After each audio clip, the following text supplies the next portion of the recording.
అందరికీ నమస్కారం. నేను మీ బీసీ రెడ్డి. తెలుగుదేశం పార్టీ నాయకత్వానికి మాలాంటి సామాన్యులు చేసుకునేటటువంటి ఒక చిన్న విజ్ఞప్తి, దయచేసి దీన్ని పరిగణలోకి తీసుకోండి. ఎందుకంటే మీకు గ్రౌండ్ రియాలిటీ ఖచ్చితంగా తెలిసేదానికి అవకాశం లేదు. మాలాంటి వాళ్ళ మాటలే వాస్తవంగా ఉంటాయి అన్నమాట. తెలుగుదేశం జనసేనకి ఆంధ్రప్రదేశ్ ప్రజలు ఇచ్చిన తీర్పు, అధికారం ఏదైతే ఉందో అది 10 సంవత్సరాలు. 10 సంవత్సరాల పాటు మీకైతే అధికారాన్ని ఇచ్చేశారు. 2029లో ఎలక్షన్లు జరిగినా అవి నామమాత్రపు ఎలక్షన్లే. రాజ్యాంగం ప్రకారం 5 సంవత్సరాల తర్వాత ఎన్నికలు జరగాలి కాబట్టి అందులో భాగంగానే 2029లో ఎన్నికలు వస్తాయి. మళ్ళీ కూడా మీరే అధికారంలోకి వస్తారు. 10 సంవత్సరాల తర్వాత మాత్రమే మీ పాలన మీద ప్రజలు విశ్లేషించుకునేది. అయితే రాజకీయంగా తెలుగుదేశం పార్టీ గ్రౌండ్ రియాలిటీ అనేది కొంచెం గమనించుకోవాలి.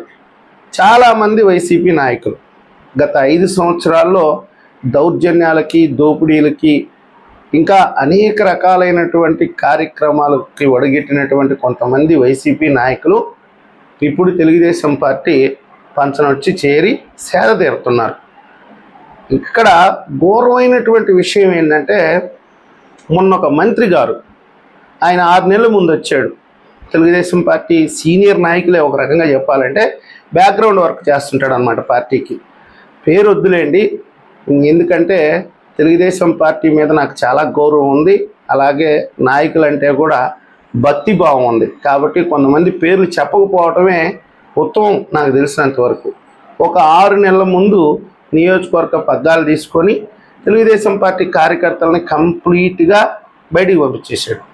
మీరు పనికిరారు, మీరు ఎలాంటి పని చేయొద్దు, మీరు ఇక్కడ ఏదైనా చేస్తే నాకు నష్టం జరగద్ది, గతంలో నేను ఓడిపోవడానికి కారణం కూడా తెలుగుదేశం పార్టీ కార్యకర్తలే, కాబట్టి మీరు పక్కన ఉంటే నా సొంత టీంతో పని చేసుకుంటాను అన్నాడు. ఏదో పని చేశాడు.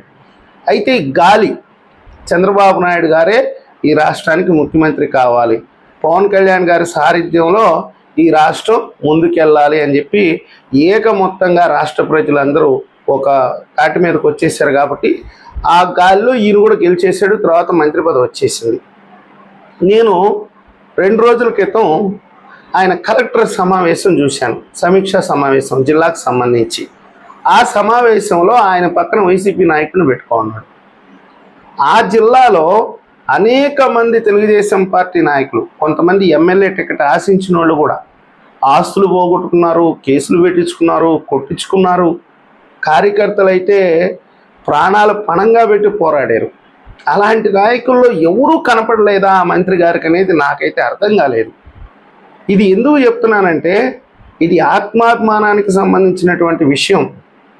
వైఎస్ఆర్సీపీ మీద, జగన్మోహన్ రెడ్డి గారి మీద ప్రజల కోపం మామూలు విషయం కాదు.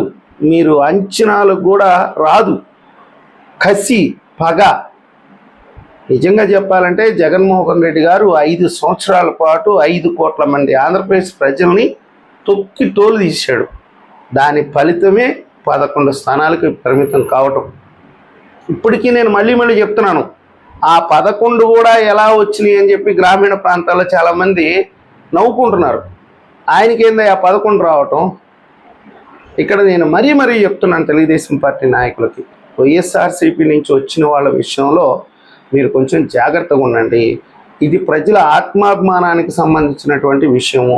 వాళ్ళని వేదిక మీదకి తీసుకురావటం, వాళ్ళకు గుర్తింపు ఇవ్వటం, వాళ్ళ సారథ్యంలో మీ నియోజకవర్గాల్లో కార్యక్రమాలు నిర్వహించాలని చూడటం, రాజకీయంగా మీరు అభివృద్ధి చెందాలి, అందులో ఏమాత్రం సందేహం లేదు. ఒక వర్గాన్ని దగ్గరికి తీసుకోవడం కోసం, లేకపోతే ఇంకొక వర్గం మీద ఇంకొక రకమైనటువంటి ప్రతీకారంతోనో మీరు కొందరు వ్యక్తులను పార్టీలోకి తీసుకొని వచ్చి ఉంటారు. కానీ వాళ్ళ వల్ల ఓట్లు వస్తాయా అనేది మాత్రం, అంటే గతంలో వచ్చినాయా అంటే 0. వాళ్ళ వల్ల ఎలాంటి ప్రయోజనం ఉండదు. ఇప్పుడు కూడా వాళ్ళ వల్ల ఎలాంటి ప్రయోజనం ఉండదు. కాకపోతే గతంలో వాళ్ళు దోపిడీ చేశారు, దాన్ని కాపాడుకోవడానికి మీ చెంతం చేరారు. ఇప్పుడు వాళ్ళ వల్ల మీకు వచ్చేది ప్లస్ కంటే మైనస్ ఎక్కువ. రేపు 2029లో ఈ 5 సంవత్సరాలు ఆయన పక్కన పెట్టుకొని మీరు పాలన చేశారు కాబట్టి మీరు ఓడిపోతారు, ఖచ్చితంగా ఓడిపోతారు. దాని ఫలితంగా రాష్ట్ర వ్యాప్తంగా తెలుగుదేశం పార్టీకి కొన్ని స్థానాలు తగ్గేదానికి అవకాశం ఉంది. అలాంటి ఛాన్స్ తీసుకోవద్దు దయచేసి. ఇది మళ్ళీ చెప్తున్నాను, ఇది ఆత్మాభిమానానికి సంబంధించినటువంటి విషయం. మీ పక్కన కుంటి బిడ్డైనా ఇంటి బిడ్డతో సమానం కాదు అంటారు కదా. ఎంత చిన్న స్థాయి నాయకుడైనా బై బర్త్ తెలుగుదేశం పార్టీలో ఉండి తెలుగుదేశం పార్టీలోనే పదవి వచ్చినా రాకపోయినా అవకాశం ఇచ్చినా ఇవ్వకపోయినా పార్టీని అంటిపెట్టుకొని ఉంటారు చూడండి. అలాంటి నాయకుల్ని మీ పక్కన పెట్టుకోండి. మీకు ఇష్టమైన కష్టమైన, ఆయన కులం నచ్చకపోయినా, ఆయన రంగు నచ్చకపోయినా, ఆయన ఆకారం నచ్చకపోయినా భరించక తప్పదు. మళ్ళీ మీకు అవకాశం రావాలి అని అంటే. అంతేగాని మీరు అండర్ గ్రౌండ్ పాలిటిక్స్ చేసేస్తాం, వాడిని దెబ్బతీయాలంటే ఈయన తీసుకురావాలి అని చెప్పి ఇలాంటి ప్రయోగాలకు కానీ వెళ్తే మీలాంటి వాళ్ళకు మాత్రం ఖచ్చితంగా దెబ్బ తగులుతుంది.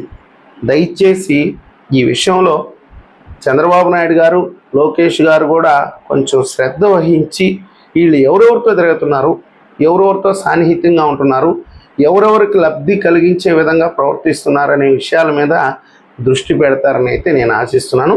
ఈ వీడియో మీకు నచ్చినట్టయితే లైక్ చేయండి, సబ్స్క్రైబ్ చేయండి. ధన్యవాదాలు.